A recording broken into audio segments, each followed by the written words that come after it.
Um, and sad to see that you're experiencing that there, because the culture I live in, the United States, is going through it quite a bit. Here's my litmus test.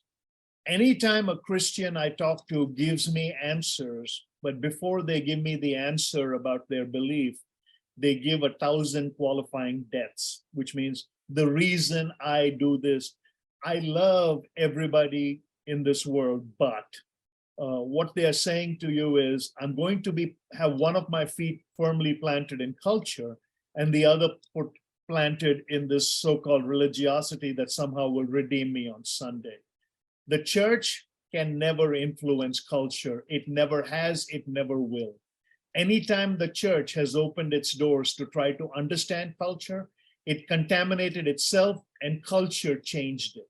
So the fact that there is something called a liberal Christian is just because the mainline people have allowed it to happen. If you're in a church that is doing that, run. Unless they are proclaiming the Bible in its true essence, God created man and woman. He created them in his own image. He created, that's it. There is no if, ands, or buts, or stutter, stammer, and stagger.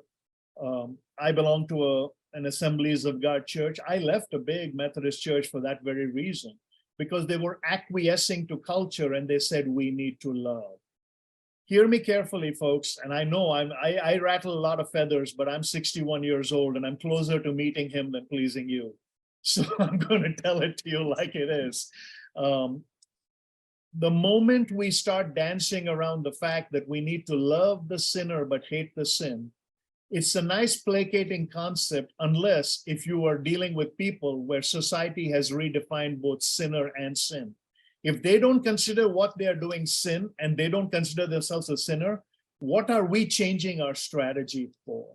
So the church has actually opened its arms too wide and is ending up choking itself today, as we are seeing in the fragmentation that is taking place. And it's a blasphemy. It's an affront to God. When Vadi Bokam, who again a pastor I follow closely, basically says, I am not here. Ravi Zacharias used to say, and whether you ascribe to him or not is not the issue, but this statement is attributed to him. He said, Jesus Christ did not come to earth to make bad people good. He came to earth to make the spiritually dead live. And unless we are talking about eternity with Christ, the rest of it, we're just dancing to the parade. And I don't do that anymore. People have asked me, have I lost business? Yes. Have I lost friends? Yes. Have I lost opportunities? Yes. Have I lost sleep? No.